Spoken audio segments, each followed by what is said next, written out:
And we're going to record just this beginning session, this portion. We do have a special guest expert today. Her name is Cathy Jordan, and I'll introduce her shortly. My name is Sarah Sheldon. I'm coming to you from Chicago, and I work at the Chicago Botanic Garden.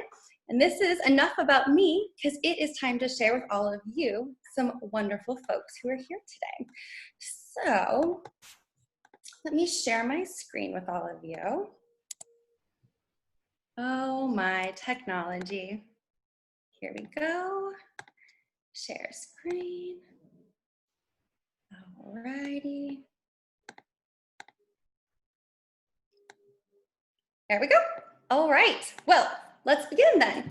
So, like I said, enough about me. It's all about y'all today and your conversation. So we're going to welcome back 4 amazing regional associations, plus one more for another deep dive session from the topics that came up from why outdoor learning is essential and advocating for change in public schools. So this is our deep dive session.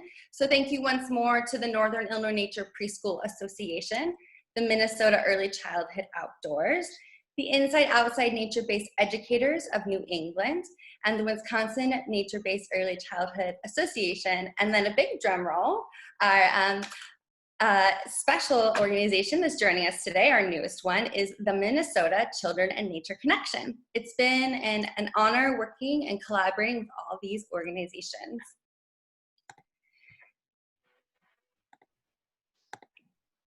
It has also been an honor to work with 3 incredible humans and colleagues here today, Amy Butler, Anna Duque, and Peter Dargitz. They are back today for another round. There is great power in connecting with like-minded individuals where you can ask questions, we can grow our personal practices, and we can make this field of nature-based education more accessible and achievable in public school settings, no matter if they're rural or urban.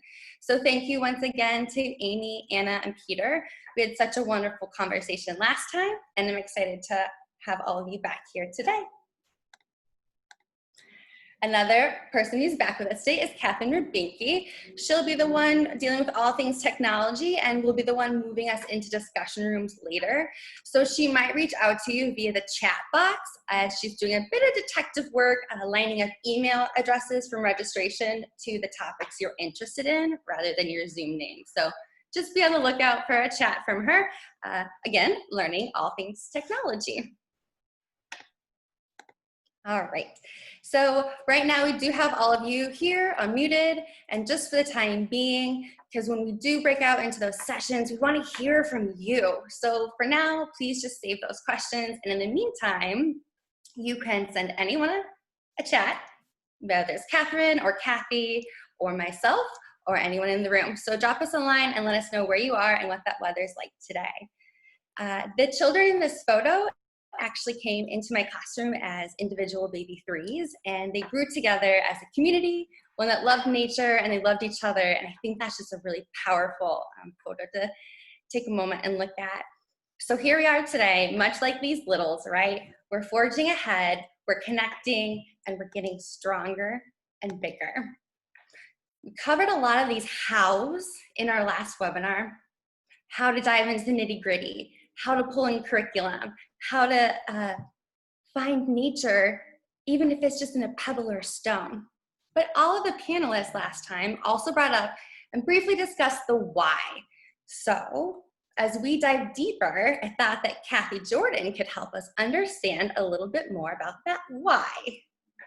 Cathy's areas of expertise include the developmental, educational, and health impacts of connecting children to nature, as well as best practices in community-engaged approaches and research.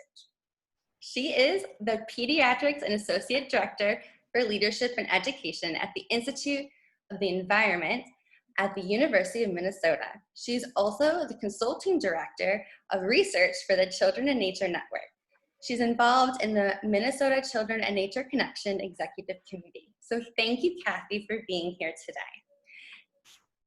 All right, so Cathy, you have so much expertise, and I showed a picture from my experience in my classroom, and it pulled at my heartstrings. That's my why.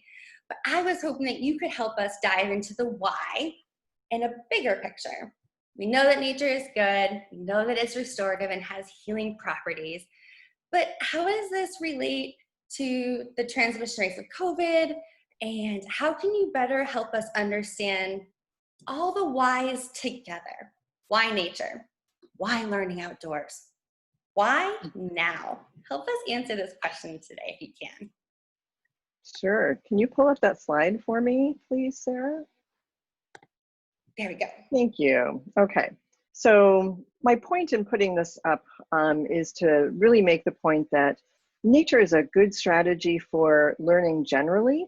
And because the way that nature impacts children's cognitive function and their impacts them physiologically, it's a really particularly good strategy for learning and education as we bring kids back in the fall after this period of learning at home. So I want to walk through this, try to make sense out of this figure for you, because I think it really explains all these whys. And just to explain where this came from, this is a model that a colleague of mine, Ming Kuo at the University of Illinois, and I developed for a paper that we wrote together last year about what do we know about how nature impacts children's learning and development. So the research demonstrates that there is a connection between nature exposure, all these various things that you see in the green, and all of the things that you see in the purple. And I'm going to focus a little bit more on the sort of top half about academic achievement. So we know that there's research that connects outdoor learning, wilderness experiences, forest schools, those sorts of things with better academic achievement, better learning. The thing that I think is really interesting, though, is why is that the case? What do we know from research about why nature would produce better academic outcomes? And that has to do with the things in the middle, the blue.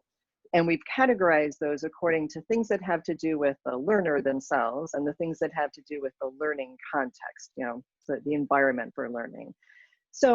So for example, there's research that demonstrates that when children have contact with nature, it improves their ability to concentrate or pay attention. It also improves their ability to kind of inhibit their impulses, you know, control their behavior regulation. It decreases their stress levels. It keeps them more physically active and more engaged in the learning process. We also know that when kids are feeling those things, you know, they're more regulated, they're more engaged, et cetera, it actually creates a learning environment for everyone that is calmer and quieter.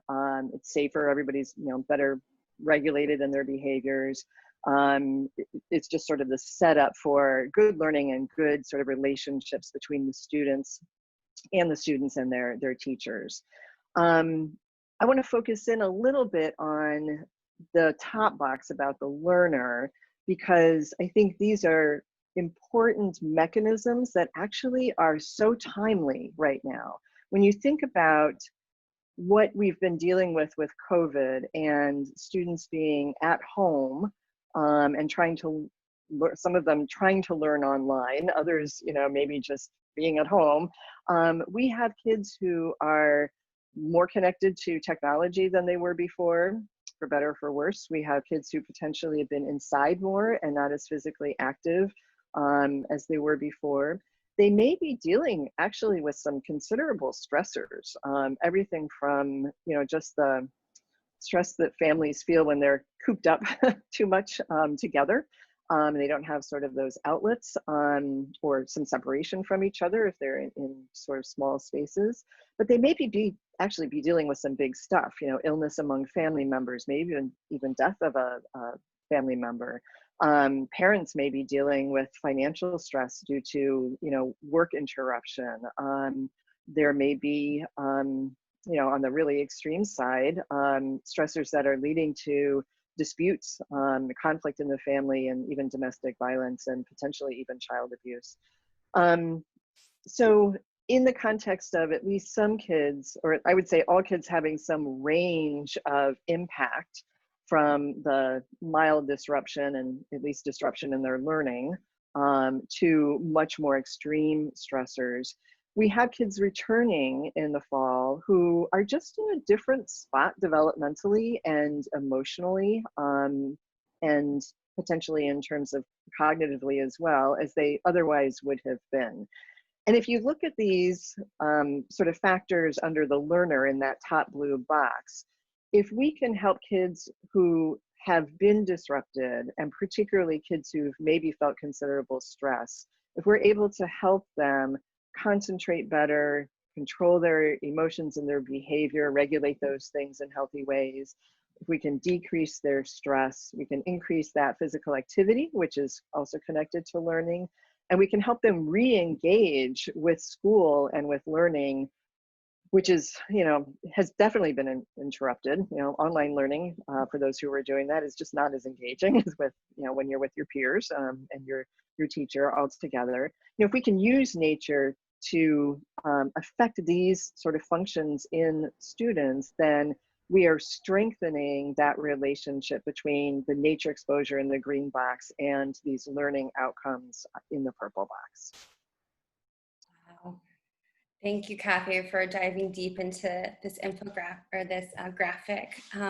When you're talking about all the stressors that have come up for our children, I was feeling that anxiety in my chest too, and I'm a grown adult.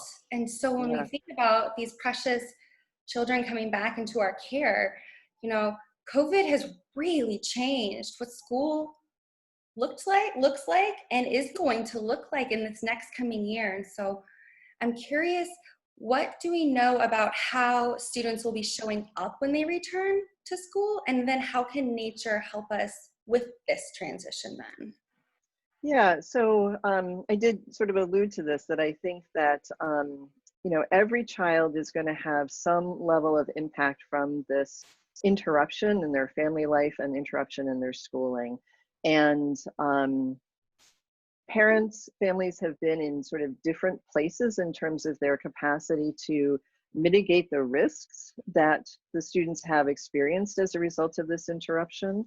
And in some cases, in unfortunately some families, there can't be a mitigation of the risks, and in fact, there's an enhancement of the risks. And so we need to be aware that students coming back to our preschools through our high schools are going to be coming back with histories from the last 6-8 months that we really need to be sensitive to, and that their experiences are likely to have been experiences that have impacted them emotionally in terms of stress, cognitively in terms of sort of lost time in school and in learning, lost time in terms of their social interactions, but and lost time in terms of things like even their physical development, and that we have a window to welcome these kids back into a more engaging learning environment that is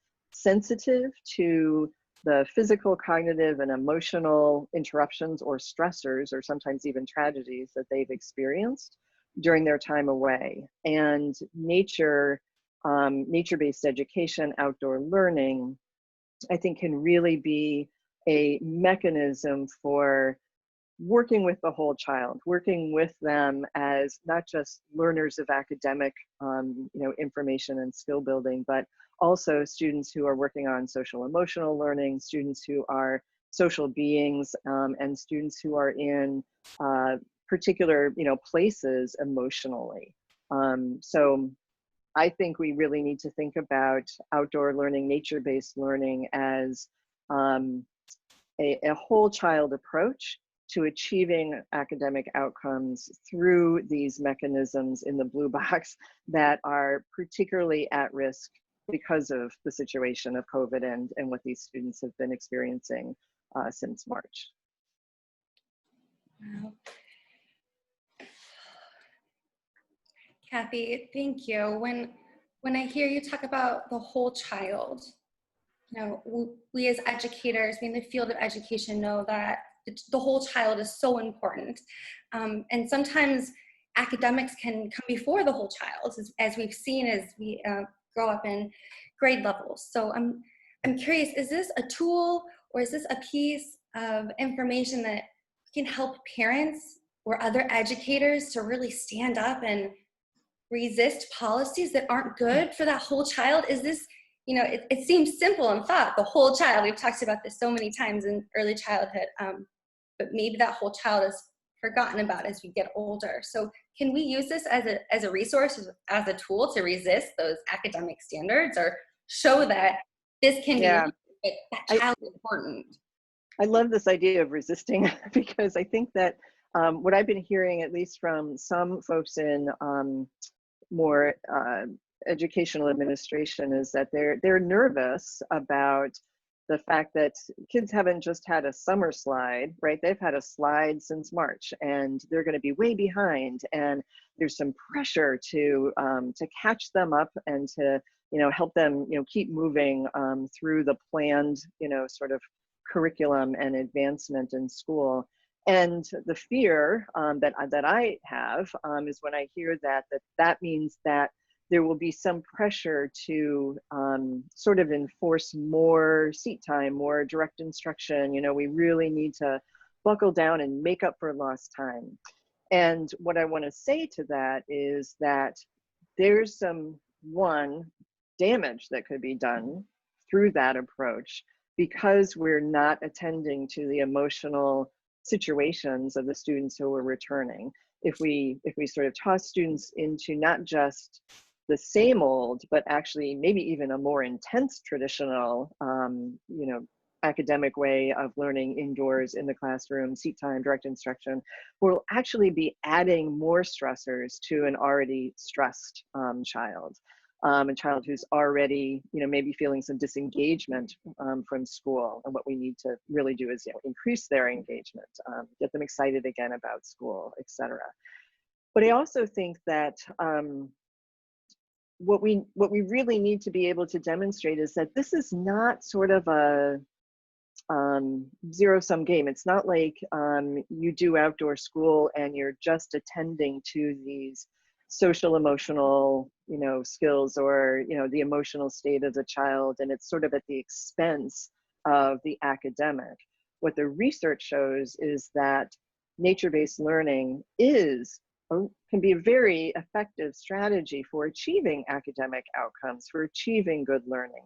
And the bonus is that the way that we get there is because of these mechanisms in the blue that have to do with some of the physical and the emotional, social emotional health, cognitive development, sorts of things. And those happen to be the things that are sort of most at risk right now during COVID. And so it just makes total sense to me that we would bring students back into an environment that is going to enhance their ability to attend, enhance their ability to regulate their emotions, to decrease their stress, to re-engage them in school and in learning, and to keep them physically active, get that blood pumping and, blood to the brain, sort of thing. And we just really need to, help parents understand, and we need other educators to understand, and we need educational administrators to understand that we're not losing anything. And in fact, we may be actually gaining quite a bit by taking a nature-based approach. And that's not even talking about the sort of, public health, safety, it's easier to socially distance when kids are outdoors, and decrease transmission in the outdoors compared to the indoors. That's like, that's like the bonus. So that's really my argument. We're not giving up academic success. We're not giving up learning. We're actually enhancing it, and we're enhancing it in ways that are building resilience in kids and helping them recuperate some of the functions that have been affected through COVID. And so it's a win-win, not a zero-sum game. I love that it is a win-win, because I think sometimes we may get caught up that it's one way or the other. But when you use this word enhancing, it's enhancing the children's ability to move, their ability to concentrate, their ability to connect. Wow, those are points that are getting me excited to stand up for that, for the whole child again, and that it can be about these mechanisms that will, in the end, still meet those learning outcomes, that they can work together. Yeah. I did notice something that actually just came in the chat that I think is really important to address, and that is that in some of our communities, geographic communities, and some of our communities within those geographic communities, particularly the Black and other people of color communities, we've got the added stressors of what has been happening in the last couple of weeks that turn it from stress to trauma, essentially. And we need to be particularly sensitive to the children who may be coming back to school with that added layer on top of an already, COVID stressed situation. And I don't want to make it sound like, nature is the cure-all, it's the magic bullet, it's going to solve everything. But I do think that there's a lot to, the research speaks to nature as being something that is appropriate for children who are experiencing stress and experiencing trauma. And it's even more reason, I think, to think about a nature-based approach as appropriate for students coming back, whether it's just from COVID or COVID plus the trauma of what's been happening to our nation in the last couple of weeks. Thank you, Cathy. Thank you for noticing that comment, and to our guest today here who brought that up. I can't see the comment box right now. I'm in my share screen, so I think that was really a great point to hit home with us all today. All right, well, Cathy, I do thank you for your time, for your expertise, for sharing with us your thoughts and beliefs and what the research is saying, and how we can better connect with our schools, better connect with parents and educators, and talking about the whole child when we're coming back. Like you said, with these different mechanisms that are in the blue.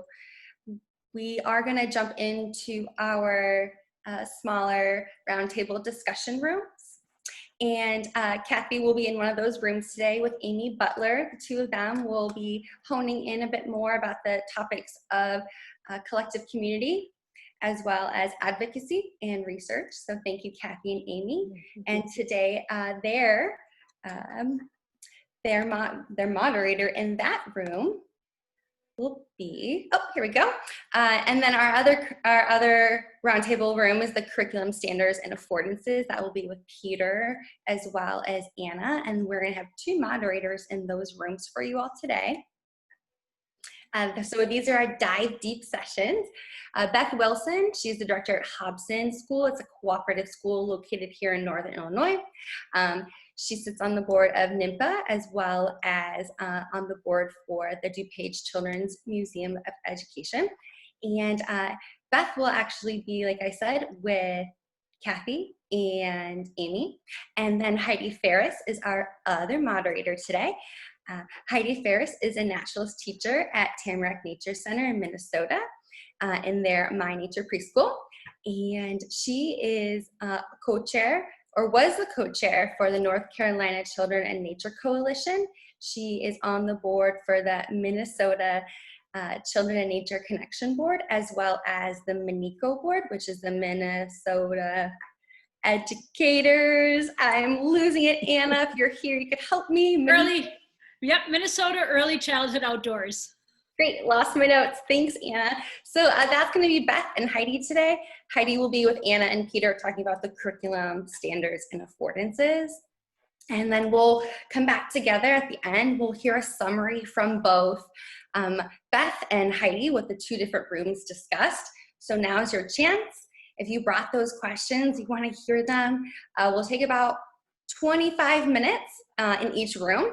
And please, we do encourage you to list those questions that you have that you brought today in the chat box, and the moderators will help do the job of connecting your questions and making sure that the conversation keeps going in a forward momentum. So in just a minute, Catherine is going to break us out into breakout rooms. All fingers crossed. It'll be a great time.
I'm back. Wow, I know that our room with Cathy and Amy, I guess it wasn't my room, excuse me, it was Beth's room. Beth was moderating, but the room that I was in had an incredible conversation, and I'm sure that other room did as well. I'm hoping we can take just a minute or two. We can hear the top 2 takeaways or top 3 takeaways from each room, and then we'll say our final farewell to all of you until next time. So Beth, would you be able or willing to start us off with the takeaways for collective impact, advocacy, and research? Absolutely. Yes. So it was a fabulous conversation, and we touched on just inclusion and equity. How do we make our programs more accessible to a wide variety of families and communities so that we can see all children benefit from nature-based education, engage in nature-based education.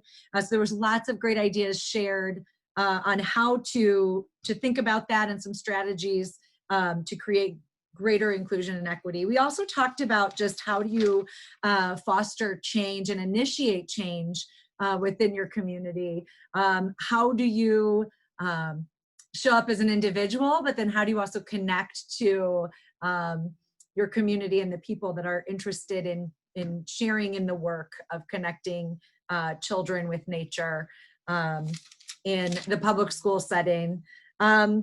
And then we also really touched on why. The why is so important as we all share and we'll build a shared vision and know why this is important for children. And so those were the three main things we talked about. Thank you, Beth, for sharing. We will make sure to share all of these in a follow-up with the minutes from these kind of meetings and any other information you saw in the chat boxes. We'll pop over to Heidi to hear about what they discussed in their room with Peter and Anna regarding curriculum, standards, and nature's affordances. Thank you, Sarah.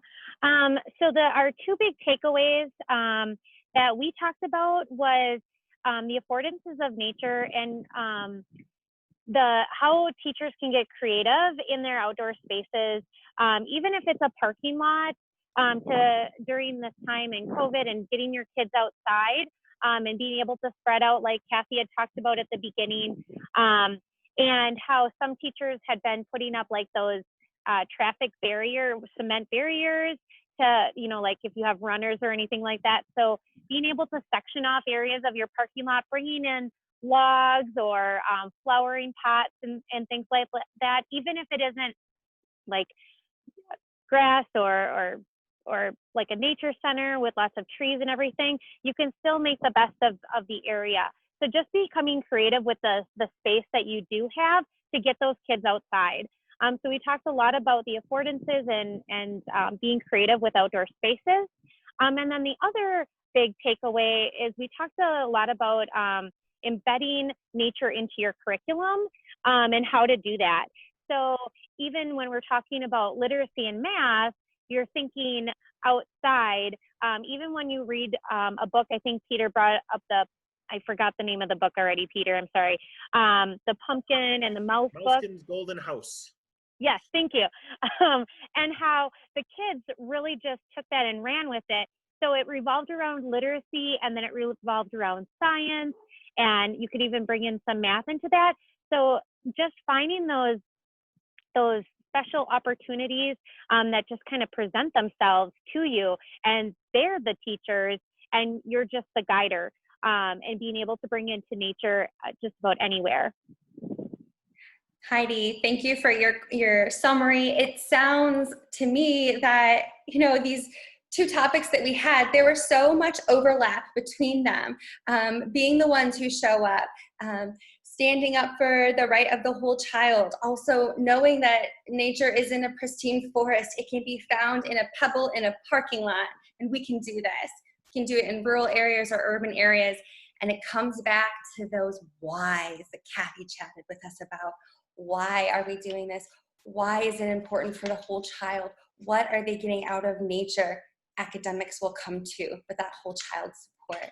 So while we'll send out the minutes, recap that what Heidi said and what Beth said, I want to take a moment just to thank Cathy and Anna and Amy and Peter and Beth and you as well, Heidi. Thank you all for being here. Thank you, Catherine, for pulling off the technology today. I really appreciated everyone's thought and work on this webinar. And thank you all for attending. We are stronger when we're together. So I hope you all take care and we will chat with you all soon.